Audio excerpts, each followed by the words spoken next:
Assalamualaikum warahmatullahi wabarakatuh.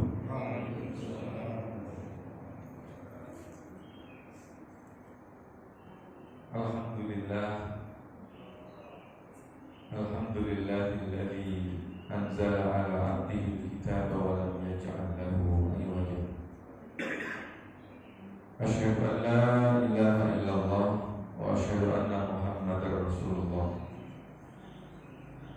Allahumma shalli wa sallim ala abdika wa rasulika sayyidina Muhammadin wa ala alihi wa sahbihi wa man tabi'ahum bi ihsan ila yaumiddin. Qala Allah ta'ala fi kitabihil karim wa huwa asdaqul qailin. Ya ayyuhalladzina amanu taqullaha wa kunu ma'as shadiqin. Qala ta'ala fil ayati allati natahaddatsu anha fi hadhihi al-munasabati al-mubarakah. Inna anzalnahu fi lailatin mubarakah fiha yufraqu amrul hakim amran min 'indina. Wa qala Rasulullah sallallahu alaihi wasallam taharraw lailatul qadri fil ashril awakhir min Ramadan.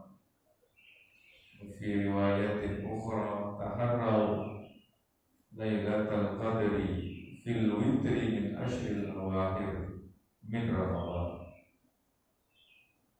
Hadratul muhtaramin wal karamin minal ulama wal asatidzah bil muqaddimah Dewan Pembina, Dewan Pengawas dan juga seterusnya pengurus PKM Masjid Al-Fauzi, Ustadzuna Al-Fadil memimpin kajian kita pada pagi hari ini. Allahu baqa'ahu wa nafa'allahu bina wal muslimin bi ulumihi wa akhirah. Bapak Ibu dan rekan-rekan semuanya, adik-adik yang saya hormati, alhamdulillah pada pagi hari ini kita dapat melaksanakan puasa. Ini sudah beberapa Pak? Hari ini hari keberapa Pak? 22. Kemarin itu mulai itu Sabtu atau Ahad Pak? Ahad. Jadi mulai puasanya ikut yang lambat. Nanti lebarannya ikut yang cepat apa yang lambat Pak?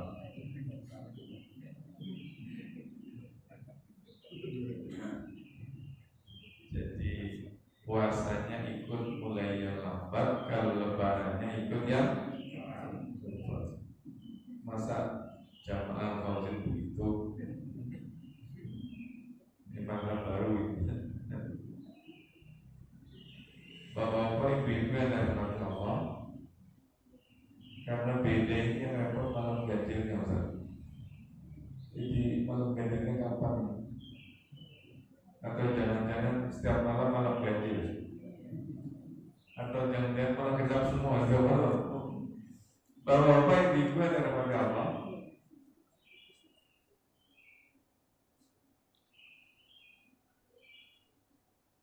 ada ulama yang menyebut bahwa keistimewaan Ramadan ini sesungguhnya terletak pada Al-Quran.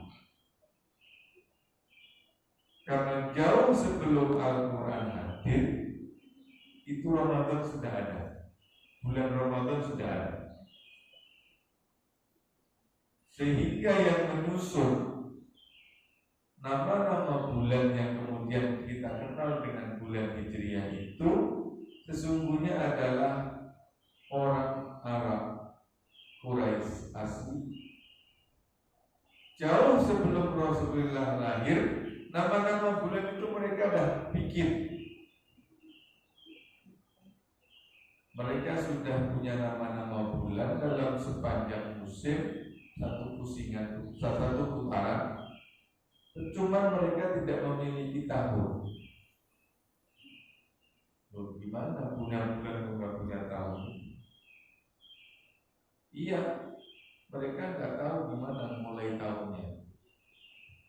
Yang penting muter aja, yang muter aja. Terus gimana cara tahu? Nah, biasanya mereka menjadikan suatu peristiwa yang sangat fenomenal sebagai tanda satu putaran. Nah, sehingga penamaan nama-nama bulan itu diambil berdasarkan musim. Sebelum Nabi lahir ada 4 bulan yang menjadi konsensus orang jahiliyah. Sekeras dan sehebat apapun peperangan, kalau sudah memasuki 4 bulan ini, gencatan senjata. Bulan itu yang kemudian oleh Islam dikenal dengan Ashhurul Hurum. Jadi Islam itu selama ada kebaikan pasti di-endorse, kira-kira bahasanya. Islam itu gak suka perang. Jauh sebelum Islam hadir sudah biasa orang perang. Nah, mereka punya aturan kalau masuk 4 bulan ini berhenti. Karena itu bagus, maka Islam iakan. Masuk dalam Quran, inna iddatash syuhuri indallahi asyara syahran fi kitabillah yauma khalaqas samawati wal ardi sampai akhirnya. Nabi menyebut 3 berturut-turut yang 1 sendirian. Sebagai bukti bahwa mereka itu dulu gak punya tahun, turut-turut ini mulai daripada Dzulqa'dah, Dzulhijjah dan Muharram. Berarti kan kalau kita hitung sekarang itu mulai bulan 11, bulan 12 sama bulan 1. Nah, 1 sendirian itu Rajab. Jadi mereka gak punya tahun. Yang diambil tahun adalah peristiwa yang fenomenal. Sehingga sejarawan manapun ketika membicarakan tentang tarikhnya lahir Nabi, maka jawabnya 12 Rabiul Awal tahun gajah. Kenapa disebut dengan tahun gajah? Karena pada saat itu ada peristiwa heboh, ada peristiwa fenomenal, di mana ada seorang raja yang pasukannya berupa gajah datang ke Mekah untuk menghancurkan Ka'bah. Jadi begitu kita baca buku sejarah manapun biasanya begitu nyebutnya, nggak disebut tahun Masehinya. Waktu itu orang Arab belum kenal tahun Masehi, apalagi tahun Hijrah, nggak lagi Nabi belum hadir. Nah, ketika Rasulullah lahir, nama-nama bulan itu biasa dipakai terus sampai kemudian Nabi dilantik menjadi Rasul juga oleh Nabi dipakai sebagai kalender harian sampai Rasul wafat digantikan oleh Abu Bakar, bulan-bulan ini juga dipakai sampai ketika Umar bin Khattab memimpin, bulan-bulan ini dipakai. Cuma Umar berpikir ketika kepemimpinan Islam sudah makin luas, sudah sampai Syam bekas jajahan Persia, maka Umar merasa ini harus ada penanggalan yang lebih sempurna ini. Kalau ada instruksi dari Madinah melalui surat dan dikirim sampai Mesir, dikirim sampai Syam, kalau nggak ada penanggalannya nanti jangan-jangan terlambat sampai sana. Instruksinya kapan, nyampainya kapan, eksekusinya kapan? Supaya instruksi dari kota Madinah sebagai ibu kota ini diketahui kapan keluarnya, maka harus perlu tahunnya. Ini bulan Syawal, ini Syawal sekarang apa Syawal tahun kemarin? Nah, kalau sekarang kan presiden kasih keputusan langsung kemana-mana bisa tahu. PBB bikin keputusan langsung dari ujung negara yang mana langsung dapat tahu. Tapi kalau zaman Umar yang waktu itu nulisnya masih di atas kulit, dibawa oleh kuda, itu nunggangin orang kuda. Nyampe ke Syam, nyampe ke Mesir itu perlu perjalanan berapa lama? Oleh karena itu mengumpulin sahabat-sahabat senior, meeting, musyawarah, bikin keputusan, macam-macam usulnya. Mereka awal-awalnya sepakat, kita pakai bulan-bulan yang mana? Dia kata Umar, pakai bulan yang ada lah. Karena saat Nabi lahir, saat Nabi hidup sampai wafat juga bulan-bulan itu dipakai sama Nabi. Kenapa harus bikin yang lain? Nah, itu kira-kira bahasanya. Kalau begitu kapan tahunnya? Ada yang usul. Permulaan tahunnya kita mulai daripada lahirnya. Ada yang jawab, sahabat yang lain. Kalau seandainya dari lahirnya, khawatirnya kayak agama lain. Kayak pemeluk agama lain yang oleh bapak-bapak diperingati tanggal 25 Desember itu. Nah, tanggal lahirnya Nabi dijadikan sebagai momentum. Khawatir ganggu akidah. Terus kapan? Ada yang usulnya dari tarikh diangkatnya Nabi jadi Rasul. Kenapa? Sebab dilantiknya Nabi menjadi Rasul itu merupakan titik tolak perubahan peradaban. Ya, yang lain mengatakan kalau seandainya itu sebetulnya sejak lahirnya Nabi pun Mekah ada berubah, sudah mulai berubah. Sejak lahirnya Nabi itu sudah ada tanda-tanda perubahan. Di saat Nabi itu lahir, situ yang ada di Persia yang biasanya dipakai orang untuk mandi, bersih-bersih, penghapusan dosa, itu tiba-tiba kering. Pertanda bahwa agama itu udah akan pupus, datang agama yang dibawa oleh Nabi Muhammad. Nah terus kapan? Masa dari waktu mau meninggalnya Nabi lebih gak pantas? Masa orang bergabung malah dijadikan sebagai momentum? Gak sesuai dengan spirit. Kita spiritnya membangun peradaban. Masa yang dijadiin sebagai awal tahun dari wafatnya Nabi? Diskusi, maka kemudian diambil kesepakatan berawal dari hijrahnya Nabi. Kenapa? Karena hijrahnya Nabi itu sesungguhnya adalah starting point ketika Nabi membangun peradaban. Persis seperti saat ini Umar membangun peradaban sehingga kekuasaannya sudah ke timur ke barat. Akhirnya disepakati. Sehingga sekarang 1443 itu bukan dari lahirnya Nabi, bukan dari diputrakannya, diangkatnya Nabi jadi Rasul, tetapi dari peristiwa hijrahnya Nabi dari Mekah ke Madinah. Jadi bulan-bulan itu udah ada. Cuma saat itu belum ada puasa. Kenapa? Karena puasa itu disyariatkan pada tahun ketiga selepas hijrah. Artinya 16 tahun selepas diangkatnya Nabi menjadi Rasul. Jadi Ramadan sudah ada duluan. Selepas Ramadan sudah ada duluan, baru Allah turunkan wahyu di Gua Hira. Selepas itu ya biasa, tapi orang masih belum puasa lagi. Puasa Ramadannya baru tahun ke-3. Jadi kalau begitu kronologinya, Ramadan sudah ada, baru kemudian diturunkan Al-Quran.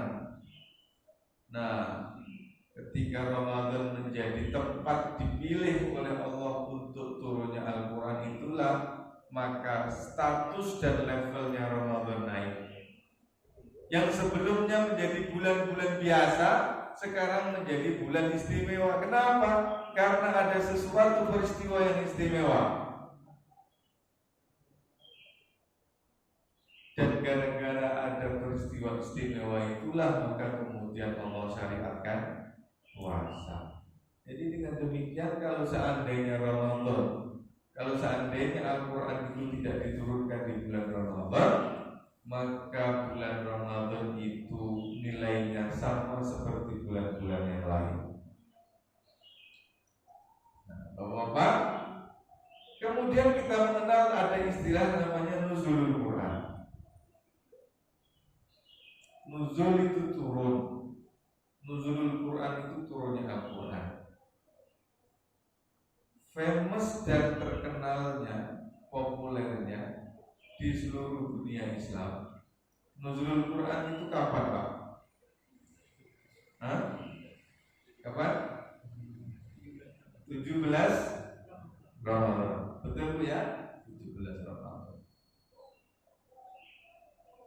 Pak Kiai tadi mendoakan kita semuanya agar pada tahun ini kita dikasih anugerah Lailatul Qadar. Lailatul Qadar itu adalah malam keberkahan, malam kemuliaan, malam 1000 bulan. Kenapa malam itu disebut malam 1000 bulan? Kenapa? Karena turunnya Al-Quran. Oleh Nabi kita dikasih clue. Lailatul Qadar itu terjadi pada malam 10 terakhir dari bulan Ramadan. Dulu. Nuzulul Quran itu turunnya Quran katanya diperingati tanggal 17 Ramadan. Sementara Lailatul Qadar yang oleh Nabi disuruh mencari di 10 hari terakhir bulan Ramadan, itu katanya juga malam turunnya Quran. Jadi kalau kayak begitu turunnya Al-Quran itu kapan? Tanggal 17 Ramadan atau pada sebagian dari malam-malam 10 hari terakhir. Paham nggak maksud saya, Pak? Jadi kalau kayak begitu turunnya Al-Quran itu kapan? 17 Ramadan atau di malam-malam 10 terakhir dari bulan Ramadan. Kalau begitu pertanyaan yang kedua, antara nuzulul Quran dan Lailatul Qadar itu sama atau beda? Kalau seandainya sama, nampaknya kontra. Karena kalau sama nuzulul Quran itu 17, sementara Lailatul Qadar itu 10 terakhir. Kalau seandainya beda, apa bedanya? Jadi sama atau beda, Bu? Bu, beda. Nah kalau beda, kenapa dua-duanya disebut Lailatul, disebut turunnya Quran? Nah, gimana Bu? Kalau beda, apa yang membedakan? Kan dua-duanya turun Quran juga. Bapak-bapak kata ibu beda. Sekarang bapak-bapak sama atau beda, Pak?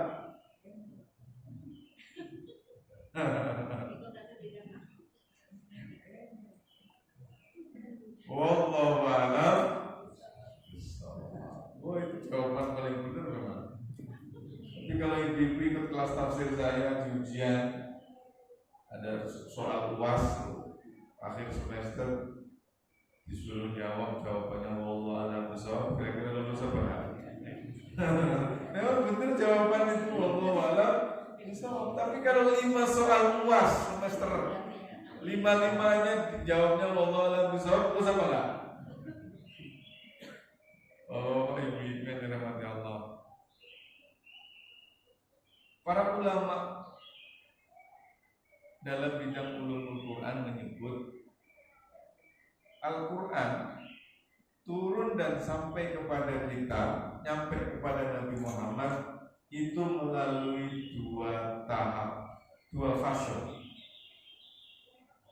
Fase yang pertama, Quran diturunkan daripada Lauhul Mahfuz ke sama'id dunya, langit ke-7. Dan itu terjadi secara sekaligus. Quran dari awal sampai akhir turun secara sekaligus. Dari mana? Dari Lauhul Mahfuz ke sama'id dunya. Jadi kalau anak sekarang mungkin bilangnya cover to cover. Dalam bahasa Al-Qur'annya itu jumlatan wahidatan, sekaligus turun. Yang membawa siapa? Ulama beda pendapat. Ada yang mengatakan Jibril, Tapi sebagian ulama mengatakan bukan. Kenapa? Sebab Jibril itu nggak bisa masuk Lauhul Mahfuz. Kok tahu? Iya. Ketika Rasulullah SAW Isra Mi'raj, Jibril nemenin dari Mekah sampai ke sampai ke Masjidil Aqsa. Dari Masjidil Aqsa naik ke atas langit ke-7. Nah, ketika mau ke atas itu kata Jibril, sorry, saya cuma bisa sampai sini. Saya nggak bisa sampai ke atas sana, Lauhul Mahfuz, alam lahuti, alam ketuhanan nggak bisa. Ini saking menunjukkan istimewanya Nabi. Jibril saja malaikat yang paling dekat nggak bisa ke sana. Cuman bisa nganterin sampai gerbang. Gerbang mana? Itu ngomongin begitu deh, kalau begitu paham. Gerbang mana itu ya? Pokoknya itu nggak bisa diakses. Tempat yang sangat spesial, tempatnya Tuhan. Nah, itu yang pertama.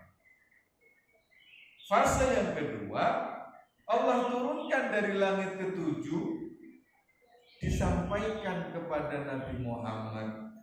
Siapa yang menyampaikan? Malaikat Jibril. Bagaimana disampaikannya? Disampaikannya secara berangsur-angsur selama 23 tahun, bermula dari peristiwa Gua Hira.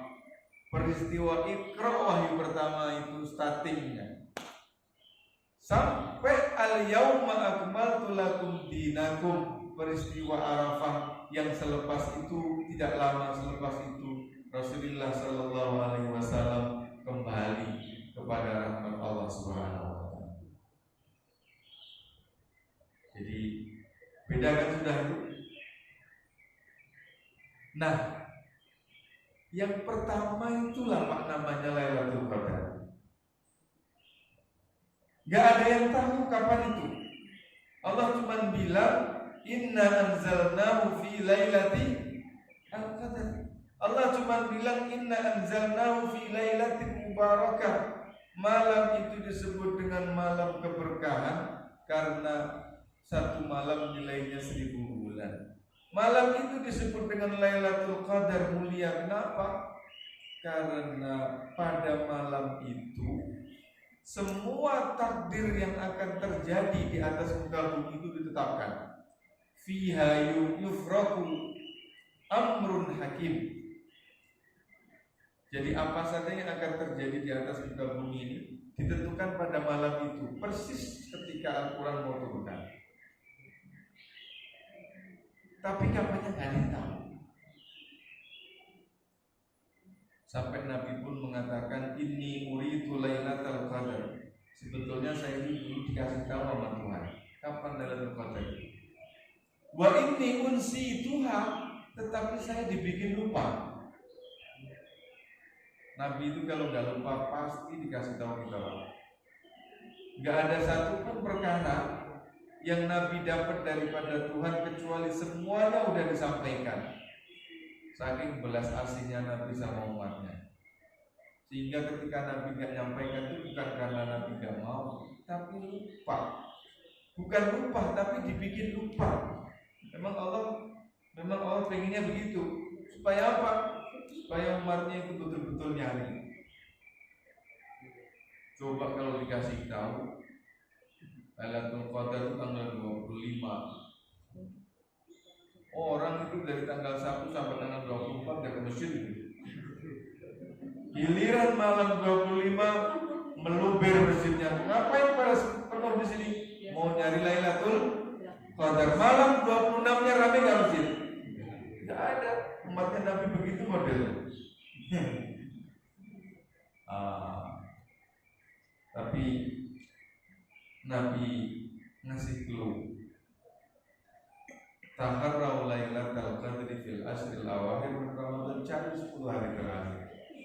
Riwayat lain mengatakan cari di ganjil-ganjil 21, 23, 25, 27, 29. Nah, ini yang pertama. Nah, yang kedua yang disebut nuzulul Quran itu starting ketika Nabi mendapatkan wahyu ketiga di Gua Hira.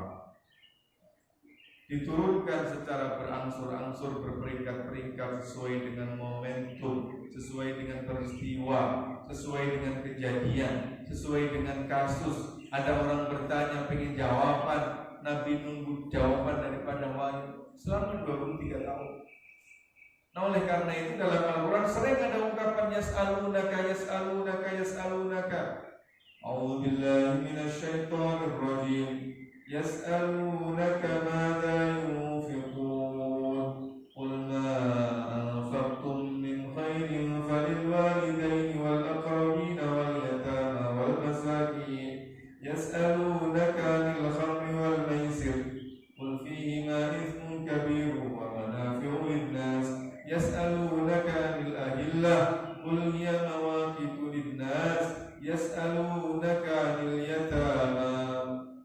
Jadi ungkapan yas'alunaka yang tersebar di dalam ayat dan surat-surat itu merupakan respon dari pertanyaan sahabat pada ketika itu. Sengaja Allah turunkan dengan cara itu supaya apa?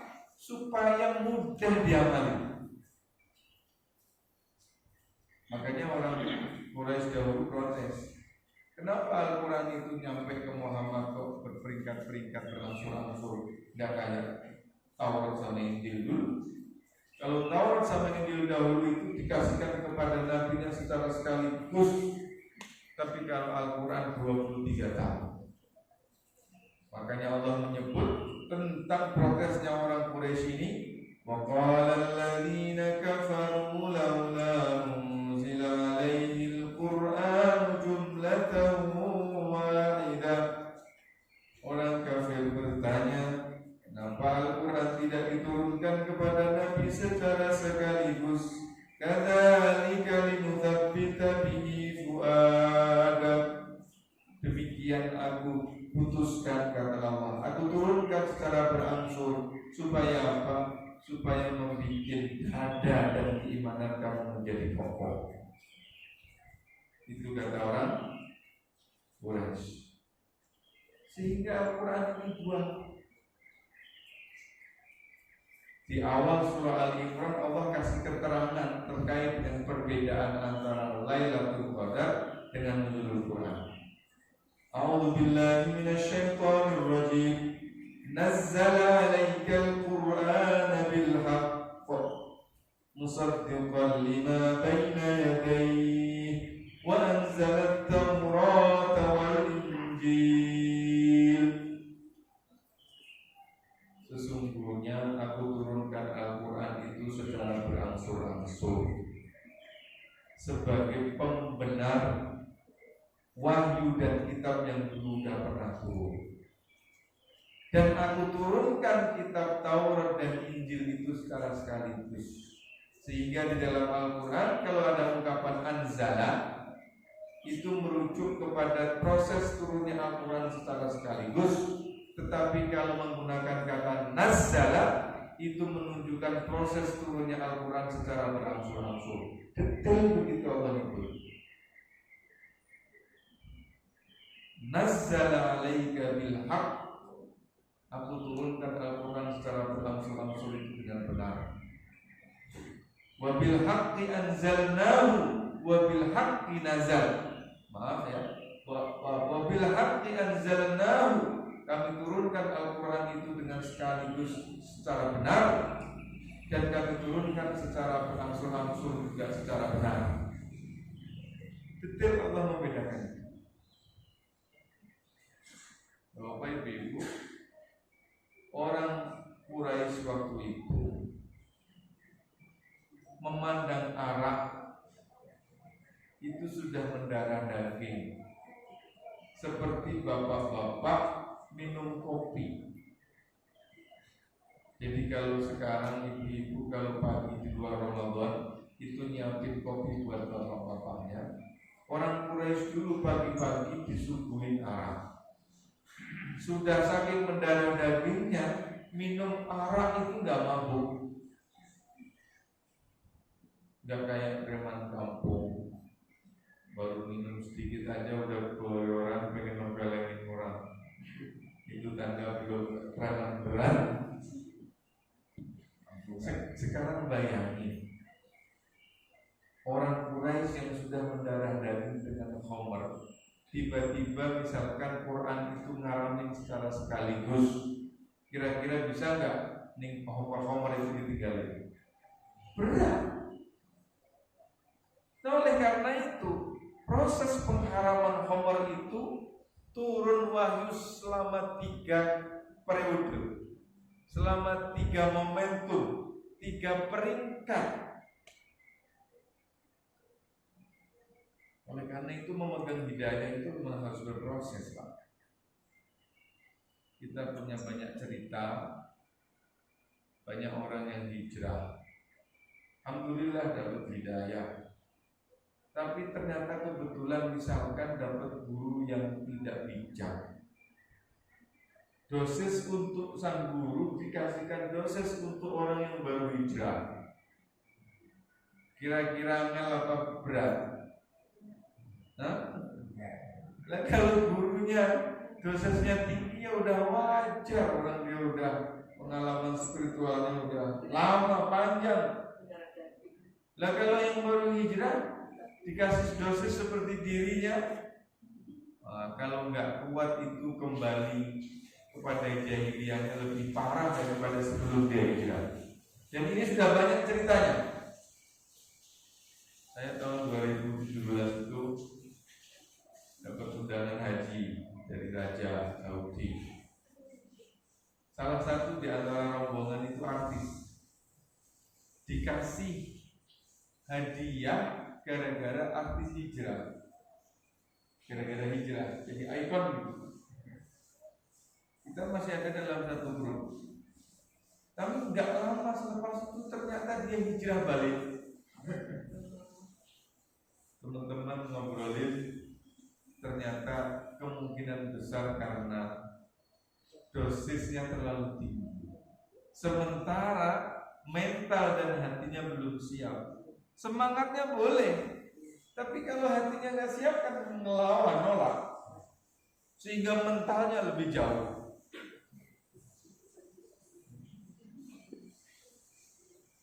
Yang masih istiqomah itu alhamdulillah, bareng juga sama saya itu Teguh Wisnu. Itu satu rombongan sama dapat haji, dapat haji haji juga waktu itu. Kalau yang dari akademisnya waktu itu Prof. Anis, Rektor UI, bareng itu sama saya dulu. Pertama kali ketika Allah menurunkan terkait dengan Arab, terkait dengan Umar, itu gak mengharamkan, justru menyentuh logika, menyentuh jiwa. Khamr itu ada manfaatnya loh. Yas'alunaka 'anil khamri wal maisir qul fihima ithmun kabirun wa manafi'u lin-nas ithmuhuma akbaru min naf'ihima. Khamr itu buruk, tetapi juga ada manfaatnya. Kan orang mikir lah, gue dari kecil kan udah minum orang, kenapa tiba-tiba ada omongan kayak gini ya, kira-kira kan gitu. Dibuka itu awasannya, tapi keburukannya lebih banyak daripada manfaatnya. Iya juga ya, orang perang gara-gara Arab, atau bahkan supaya orang tuh nggak punya rasa takut ketika perang, minum arak sebanyak-banyaknya. Berarti kan parah kalau gitu. Dan dibiarin begitu. Yang penting informasi sudah disampaikan. Dalam momentum yang lain, tiba-tiba lagi Allah menurunkan wahyu. Ya ayyuhalladzina amanu la taqrabus sholata wa antum sukara hatta ta'lamu ma taqulun. Wahai orang-orang yang beriman, kalau kamu mau sholat jangan mabuk. Berarti artinya kalau di luar sholat bukan boleh, nggak disuruh pun memang udah mabuk mereka ya. Cuma bahasanya kalau mau sholat jangan minum dulu kan begitu. Tuh bijaknya Allah, bijaksananya Allah. La taqrabu, jangan kalian dekati as-sholata salat Wa antum sukara, sementara kalian dalam keadaan mabuk. Hatta ta'lamu, sampailah kamu sadar, mata kulu, apa yang kamu ucapin, apa yang kamu gerakan di dalam sholat itu. Jadi kan paling tidak yang kalau biasanya minum arak itu sehari berapa kali? Nah sekarang ketika waktu sholat kan enggak begitu. Waktu subuh enggak, waktu zuhur enggak, waktu asar enggak, waktu maghrib enggak, otomatis sudah mulai hilang itu. Nah, ketika sudah mulai kuat, ada wahyu lagi dalam tempo yang cukup lama sebagai final statement bahwa khamar itu haram. Innamal khamru wal maisiru wal ansabu wal azlamu rijzum min amal syaitan. Khamar dan sejenisnya itu adalah teman setan. Fajtanibuhu, jauhi, sebab itu najis, pekerjaan setan. Sehingga ketika ada perintah suruh ninggalin khamar, itu memang udah siap mentalnya. Itu Al-Quran. Begitu juga dengan riba. Cara Allah Subhanahu wa ta'ala menyelesaikan persoalan sosial ekonomi pada waktu itu berperingkat. Nah, oleh karena itu kita ini kalau belajar Quran itu juga nggak boleh instan. Yang penting ajeknya itu. Para sahabat dahulu itu ngafalin Quran umurnya 50. Sementara kita ini kalau umur 50 serasa udah nggak bisa ngaji lagi. Lidahnya kelulusan. Tapi kalau sahabat-sahabat Nabi tua-tua hafalnya. Enggak dulu. Tapi yang penting ajeknya, atau orang Jawa, konsistensinya. Baca gerodal-geradul nggak apa-apa terus. Justru gara-gara gerodal-geradul, tahu nggak orang musuh gerodal-geradul? Terbata-bata, itu nanti akan jadi lempeng bacanya lancar.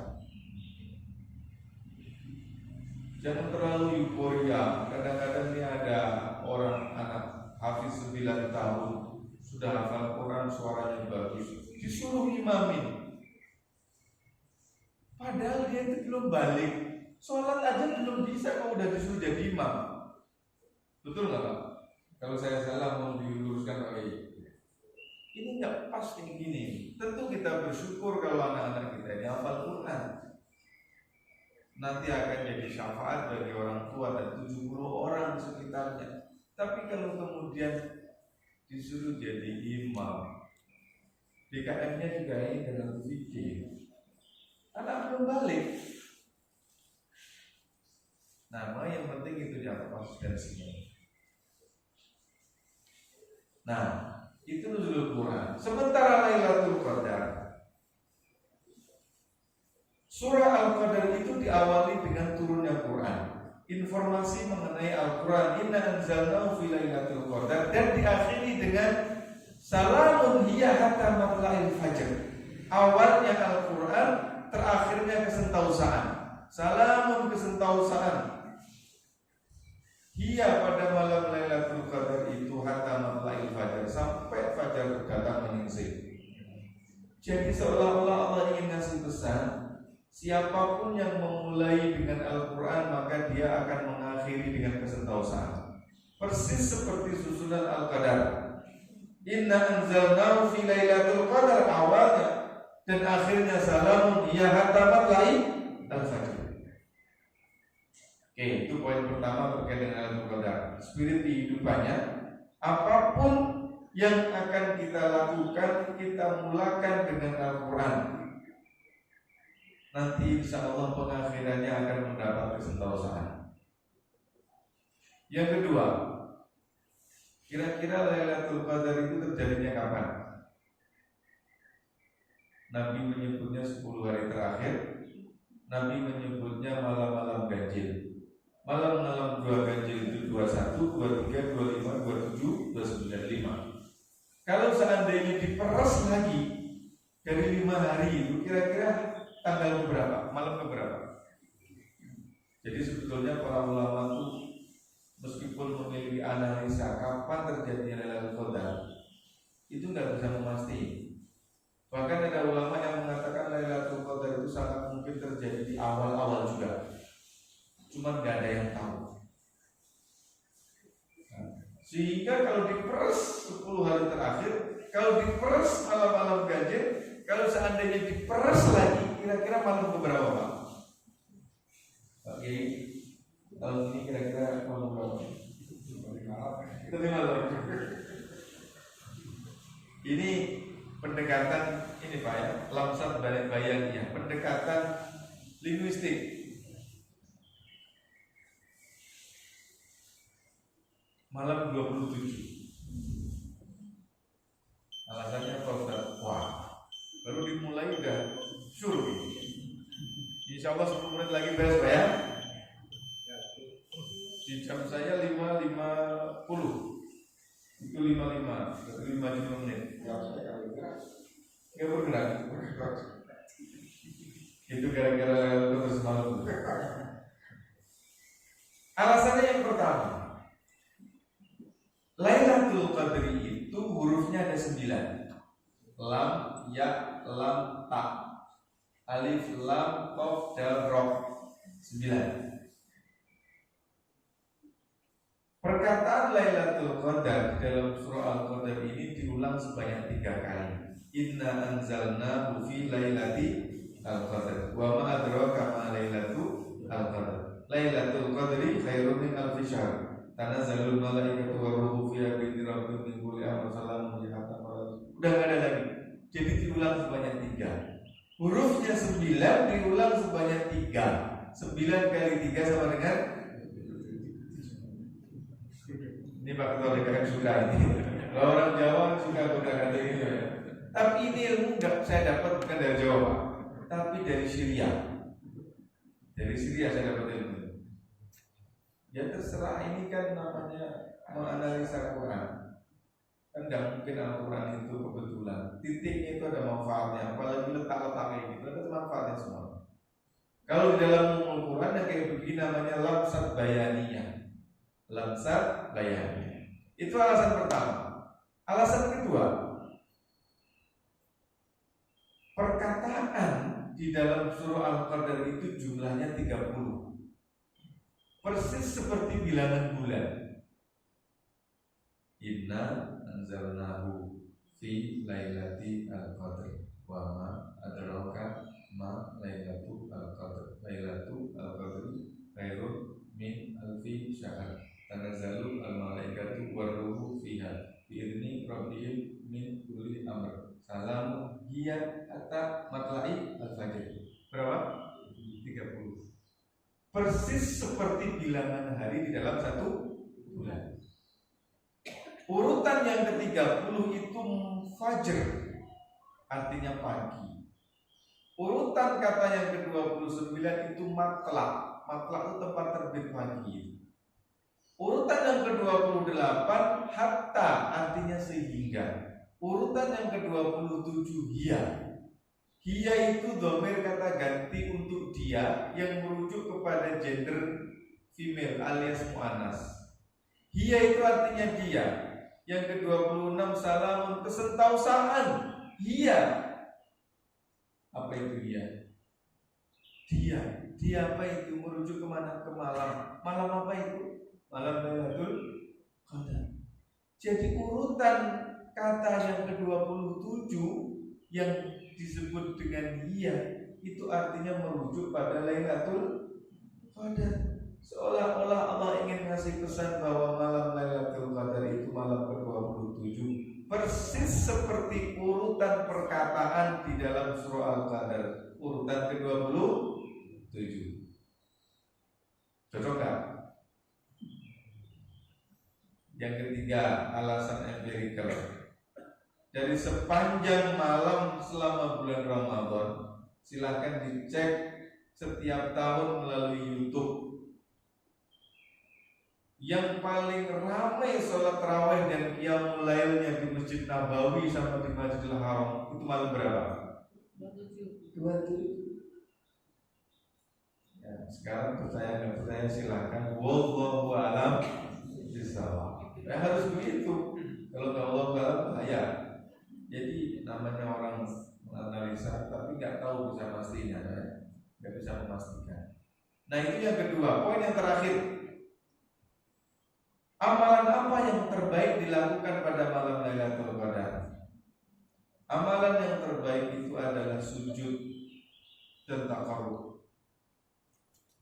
Dari mana dapat jawaban ini? Surah Al-Qadar ini terletak selepas surah Al-Alaq.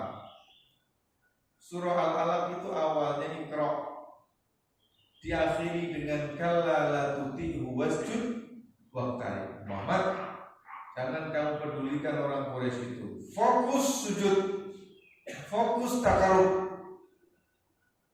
Selepas selesai kalla la tuti'hu wasjud waqtarib, tiba-tiba hadir surah Al-Qadar.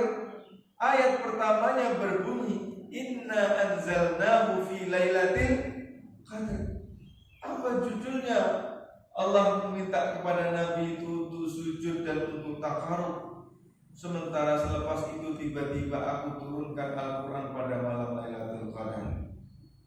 Sehingga seolah-olah Allah ingin kasih pesan bahwa amal yang terbaik yang dilakukan pada saat Lailatul Qadar itu adalah sujud dan takarrub.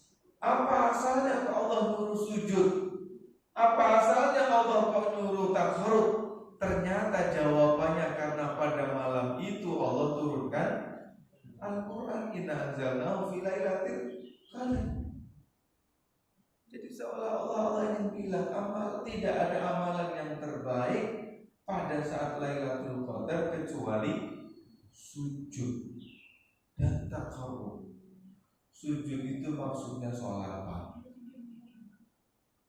Karena gerakan yang paling sering pada saat sholat itu adalah sujud. Bukan sujud doang tapi nggak sholat. Kalau sujud doang nggak sholat itu namanya delosor. Jadi hati-hati kalau ada orang itikaf kok sujud, ini sholat apa tidur? Itu maksudnya sujud. Dan yang kedua takarrub. Segala jenis takarrub itu baik. Nah oleh karena itu sedekah yang kita lakukan pada malam pas Lailatul Qadar itu sama seperti sedekah yang kita lakukan 1000 bulan. Satu rakaat yang kita lakukan pada saat Lailatul Qadar sama dengan satu rakaat yang kita lakukan selama 1000 bulan. Terima kasih. Itu barangkali yang bisa saya sampaikan. Billahi taufiq wal hidayah. Wallahu a'lam bishawab. Assalamualaikum warahmatullahi wabarakatuh. Semakin kecewa semakin menarik ternyata ya. Apalagi kalau disampaikan oleh yang disertasinya berkaitan dengan ulum Al-Quran. Ada beberapa hal yang saya catat di sini bahwa ternyata Ramadan sudah ada ya sebelum dan justru diistimewakan lagi setelah Nabi menjadi Muhammad menjadi Rasul. Dari mana keistimewaan itu bisa kita lihat di satu-satunya bulan yang berbunyi Al-Quran Ramadan pada sahabat. Sementara 4 bulan yang dimuliakan itu secara tegas tidak ada sebenarnya Al-Qurannya. Cuma 4 bulan yang dimuliakan dan mereka sangat menghormati sekali pada saat itu. Setiap datangnya 4 bulan Rajab, kemudian Zulqa'dah dan kemudian Muharram, nah itu mereka gencatan senjata ya saja. Jadi banyak peperangan begitu datang bulan 4 bulan ini gencatan senjata dilakukan. Nah gencatan senjata begini ya di ujungnya. Baik, kemudian terakhir yang saya catat adalah bahwa ternyata Allah menurunkan ayat-ayat hukum itu tidak telat ya, tapi ternyata bertahap, langsung gitu ya. La taqrabu, jangan kamu dekati dulu ya, la taqrabu sholat, la taqrabu zina, kemudian mengenai khamar tadi ternyata 3 kali betul-betul. Lalu yang terakhir lalu jelas ada status hukumnya kewajiban ibu dikatakan Ustaz mengutip Al-Quran. Jauhilah, kalimat jauhilah ini menunjukkan bahwa statusnya haram lebih konsumsi. Baik, silakan Bapak Ibu sekalian, mungkin ada satu perbedaan barangkali untuk menyempurnakan kajian kita pada pagi hari ini. Jika ada yang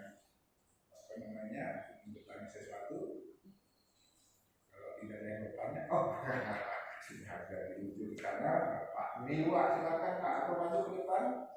Silakan. Biar jelas itu siapa yang bertanya dari blok PS10 kalau tidak salah. Assalamualaikum warahmatullahi Waalaikumsalam. Saya Lima dari R10. R10 ya, lebih banget Pak R. Menarik kami dari, saya sangat tertarik dengan cerita tentang 4 bulan yang ada gencatan senjata. Artinya di situ sudah ada budaya Arab di sana yang memang sudah seperti itu. Kemudian Islam datang menyempurnakan, beradaptasi sehingga antara budaya dengan agama menjadi satu kesatuan yang embed, menjadi menarik di kala itu.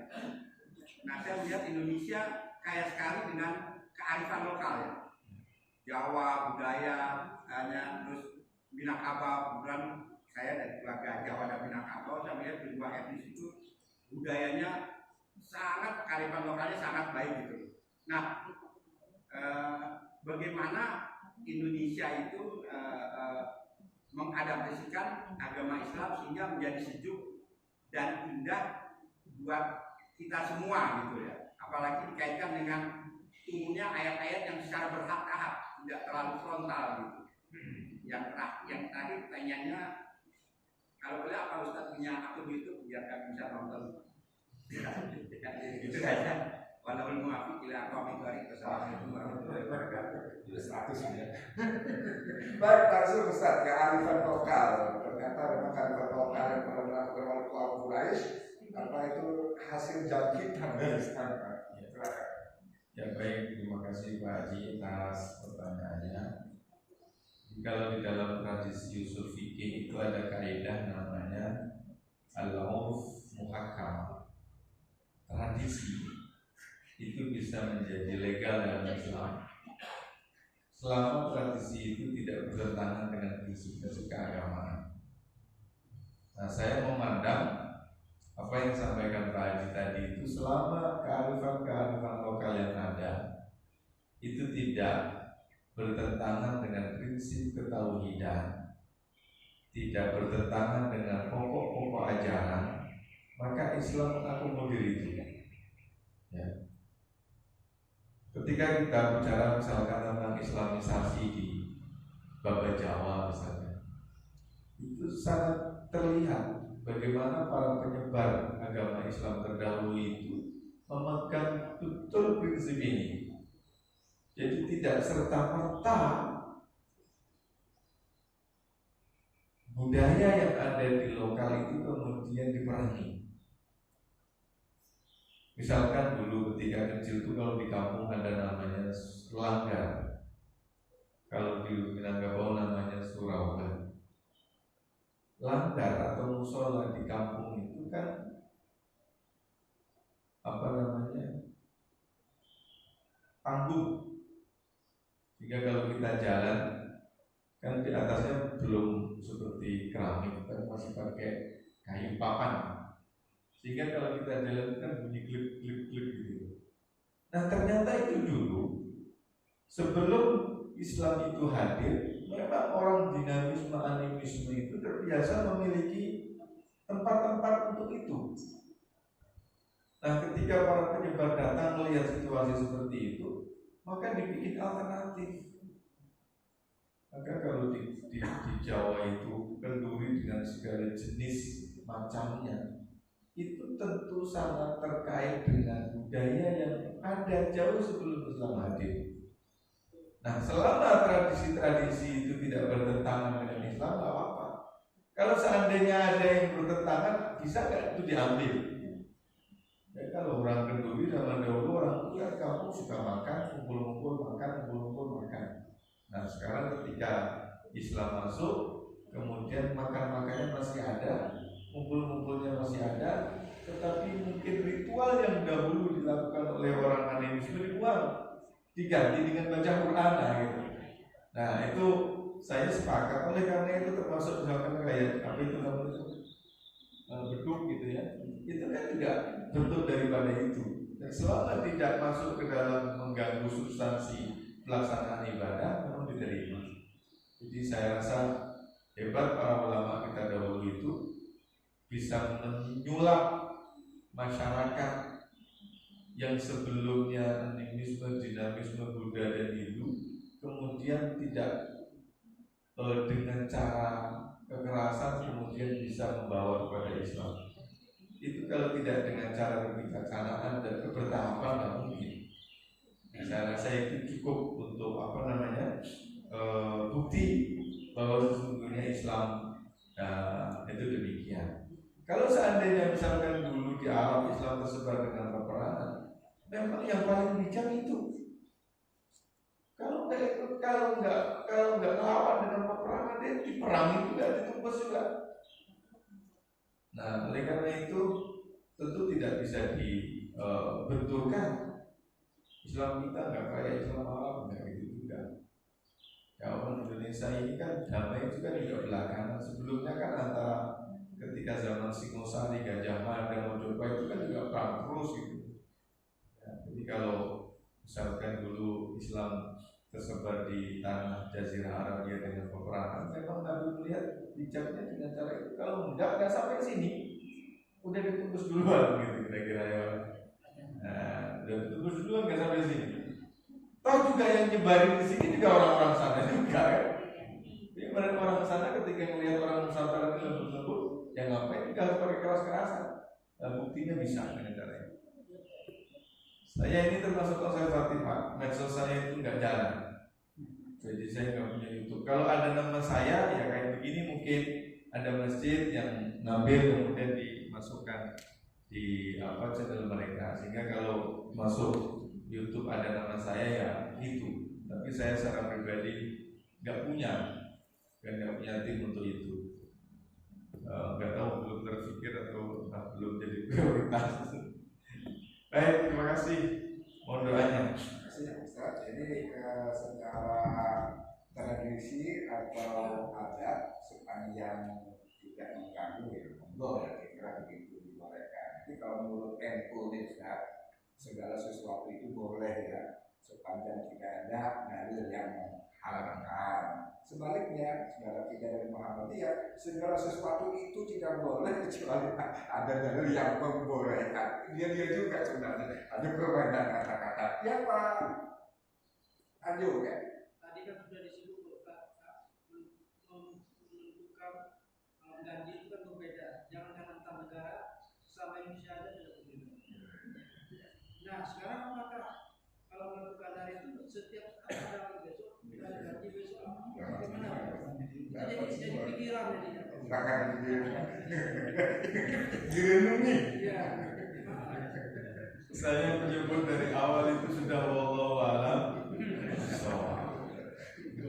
Jadi baiknya Pak Haji jangan dipikirin tapi dilakuin. Karena menurut hemat saya, wallahu a'lam, Lailatul Qadar itu tidak menyapa mereka yang dalam beribadahnya itu penuh kalkulasi,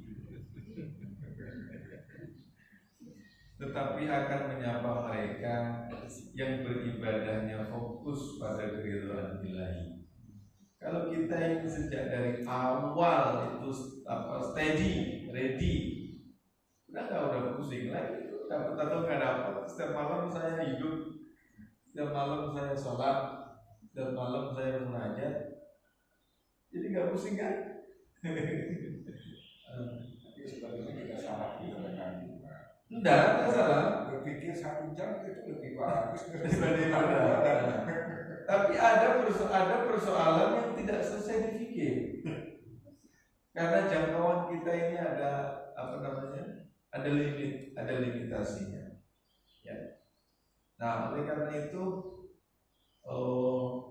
setiap ulama yang membicarakan mengenai kapan Lailatul Qadar itu sepanjang yang saya tahu pasti akan mengatakan wallahu a'lam. Ya hikmahnya ya memang segala sesuatu itu kan ditentuin yang akhir. Termasuk ketika Lailatul Qadar itu Nabi ngasih clue-nya di akhir. Karena segala sesuatu itu di akhir penentuannya. Kita ketika hidup itu juga mintanya husnul khotimah, kita pengakhiran yang baik. Ya kita bersyukur kalau seandainya dulu pernah ngerasain nakal, kemudian sekarang jadi baik kan bersyukur. Bersyukur bukan karena dulu nakalnya, tapi karena sekarang sudah lebih baik ya. Nah, tapi kalau seandainya orang itu dikasih kenikmatan di dalam menjalani ibadah sejak awal, itu kan satu anugerah yang luar biasa juga. Nah, sehingga Lailatul Qadar itu nampaknya akan menjadi bekas. Orang yang disapa oleh Lailatul Qadar itu terlihat ketika Ramadan telah usai. Buat apa kita ini merasa malam semalam itu kayaknya seduh, kayaknya suasana seduh, pagi juga terbitnya matahari bersinar, nggak terlalu terang, tapi juga nggak terlalu gelap. Kayaknya tadi malam saya dapat Lailatul Qadar deh. Tapi habis Ramadan balik lagi ke perangi dahulu. Nah, jadi kan lebih baik apa? Bukan lebih baik. Artinya Lailatul Qadar itu terlihat akan menyapa mereka-mereka yang selepas Ramadan itu lebih baik. Itu saja Pak Haji Tanjung ya. Kalau pusing ngajak Pak Kiai ngopi aja. Beneran saya nggak ngerti ya. Jadi gitu maksudnya Pak. Jelas anggap saja karena kita ada dua versi saja, satu dan itu ya anggapnya semuanya Lailatul Qadar, nggak ada itu semua ketemu semua itu, ya kan? Terima kasih Pak Tanjung, bagus. Terima kasih dan waktu dua lah yang misalkan kita. Terima kasih Bapak dan Ibu sekalian dan buat Pak Lima silakan dicek channel Masjid Al-Fawzan. Masjid kita ini tulis saja di channel di YouTube, insya Allah akan keluar Ustaz kita ya, Ustaz yang sering mengisi kita di sini. Baik Ustaz, sebagai akhir dalam pengajian kita, mohon kiranya untuk bisa membacakan doa. Mohon barakatuh.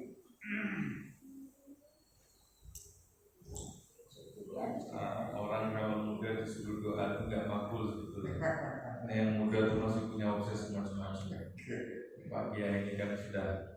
Tapi mudah-mudahan yang ngaminin dikabulkan karena Bapak yang ngaminin.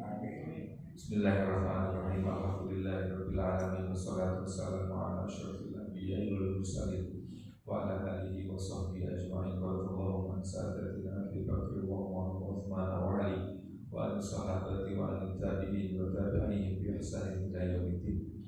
Allahumma afina wa'fu anna wa anna wa akrimna wa ighfir lana wa wafiqna bi rahmatika ya akramal akramin. Allahumma inna nas'aluka ridhaka wal jannah wa na'udzu bika min sakhatika wan nar. Allahumma inna nas'aluka ridhaka wal jannah wa na'udzu bika min sakhatika wan nar. Allahumma ati nufusana taqwa wa zakkiha wa anta khairu man zakkaha anta waliyuha wa maulaha. Allahumma wafiqna wa ahlana fi siyami wal qiyami wa tilawatil Qur'an wa iqamit ta'am. Allahumma rabbana taqabbal minna innaka antas samiul alim wa tub alaina innaka antat tawwabur rahim. Rabbana taqabbal minna innaka antas samiul alim wa tub alaina innaka antat tawwabur rahim. Rabbana atina fid dunya hasanah wa fil akhirati hasanah wa qina adzabannar. Sallallahu alaihi wa sallam Muhammadin wa ala alihi wa sahbihi. Salam tasliman katsiran walhamdulillah. Amin ya rabbal alamin. Dengan doa tadi maka bersyukurlah ngaji kita pada hari ini. Terima kasih Bapak-bapak dan Ibu-ibu yang ada di masjid, terlebih khusus Bapak Ketua TKM yang lalu dan Bapak Hasri Lalu Mutalik yang hadir bersama kita pada pagi hari ini, juga Bapak-bapak dan Ibu yang ada di rumah masing-masing. Kurang lebihnya mohon dimaafkan. Saya Saifuddin yang bisa ucapkan wallahul muwaffiq ila aqwamit thoriq. Wassalamualaikum warahmatullahi wabarakatuh.